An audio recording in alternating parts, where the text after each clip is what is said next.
Well, good morning, real estate fans. Alice Lema here, broker John L. Scott, beautiful Southern Oregon, with another edition of my weekly podcast. Really interesting topic this week, how remote workers are impacting the buying and selling process.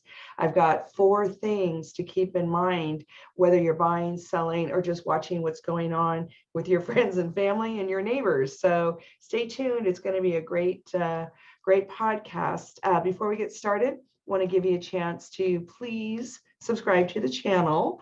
That's very helpful. Also, give us a like, a thumbs up, send it to your friends and family.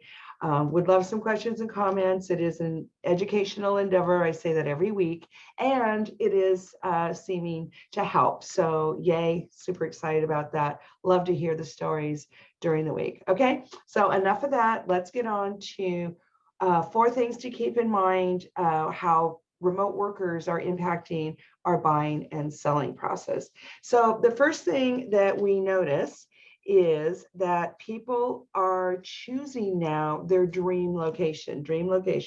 So all of a sudden you can imagine, and we saw the first wave or 2 of this actually during the shutdown when nobody was supposed to be going anywhere.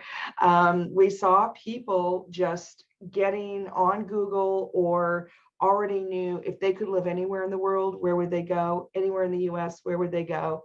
And they picked it and they did it. And it all had to do with lifestyle.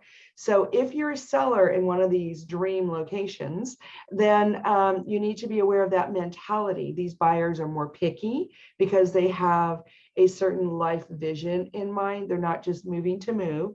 They're not just moving to get a bigger house, a smaller house. They want the whole enchilada. They want the whole lifestyle package. So if you're selling, keep that in mind. If you're selling in a more urban area and you're competing with the folks that are migrating out, then it's harder on the regular person because those sellers in those areas that are leaving to go to their dream location, they're super motivated. They have a purpose. You got to understand the mindset of your competition if you're selling.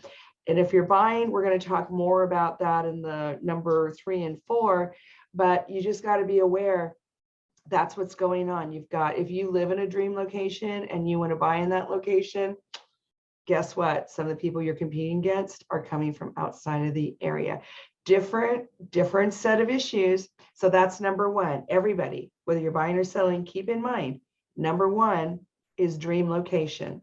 The remote workers, that's what they want. Number 2, the remote worker wants more rooms. They want another dedicated or 2 rooms.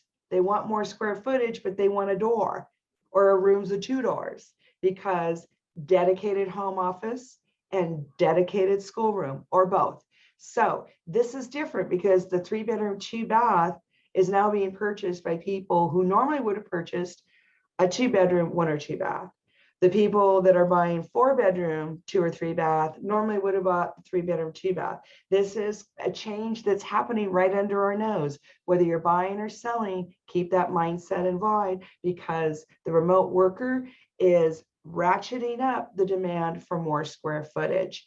They also are ratcheting up the demand for high-speed internet. We talked about that in number 1, dream location has to have high-speed internet. These people can't get their job. They can't keep those high-paying jobs unless they've got that handled. So if you're buying, then you're probably looking for that too. And if you're selling, you better be offering that, or you're not going to be very appealing to those remote workers. Okay. Number 3, they're doing a cost of living analysis because all of a sudden location doesn't matter anymore. Isn't that interesting? Ponder that. Location used to be the real estate mantra. Now, if you take location out of the mix, that's a completely different mindset and impact on us sociologically, economically, and it also affects the physical kind of dwelling people are going to want and the location they're going to want. And the location they're going to pick, for a lot of reasons, has to do with taxes, how business friendly the state or county or area is. It still has, schools still matter a little bit, But I'm telling you, more and more people are going into these homeschool or kind of neighborhood homeschool situations. And they can because they have bigger houses. But it's all having to do with the money they're bringing in from their high paying job that used to be in a bigger city or a more urban area. And they're bringing it to these lower cost parts of the country, parts of the world with high speed internet. And they get the best of both, which I think is really fun. I mean, who doesn't want that? However, when they have lower expenses and more affordability in their housing and just their lifestyle, then what does that do to the local community? So think about that. If you've got people like in our area in Southern Oregon, we average a salary between 50 and 100,000. That's pretty common, 50 to 80,000. Well, in the big city, it's starting salaries are 100 or 150,000. If those people start coming here and they're competing for jobs, businesses, they're competing for houses, then that changes, that changes the whole playing ground for the locals.